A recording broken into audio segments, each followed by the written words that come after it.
The UK Global Talent Visa is a visa that the UK government has made available for individuals who are able to show themselves as being leading talents in their field. The UK Global Talent Visa is not only available for the field of digital technology, although right now on the Emigrate platform, we focus 100% on technology routes. That's what we focus on at the moment on the Emigrate platform. However, the visa itself is available to you if you are in multiple fields of endeavor, arts and culture, fashion, engineering, architecture, and also digital technology, just to name a few. The way the visas work is that the UK government, via the Home Office, have created what they call endorsing bodies. They've engaged endorsing bodies, and those endorsing bodies have been given the right to determine whether or not an individual qualifies to be named and awarded the UK Global Talent Visa. That process is called an endorsement process.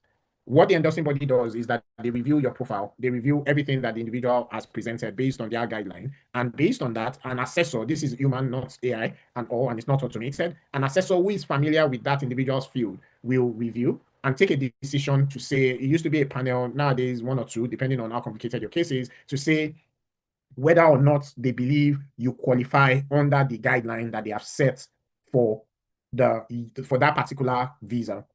In the case of this conversation today, we are focused on the pathway in digital technology. As I mentioned, Emigrate Tech Visa is focused on the technology route, but whether you're on the technical side of technology or the business side of technology, that's where we are focused on. And the endorsing body for that particular route is a company called TechNation.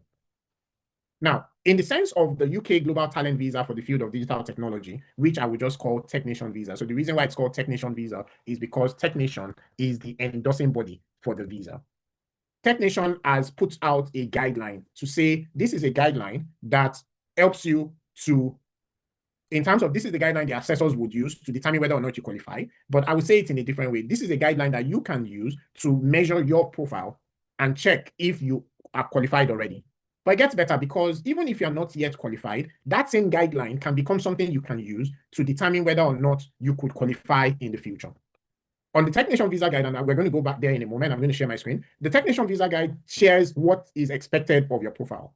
But before we drill down into the profile, before we drill down into the criteria, before we drill down into some of the things that they are looking for, and so on, I would like to mention that don't build your profile towards the guide. Use the guide as a kind of microcosm, blueprint to say these are the kinds of things that they are looking at. You can, because you're an expert, you can also project to say what are the kinds of things they may be looking at in the future.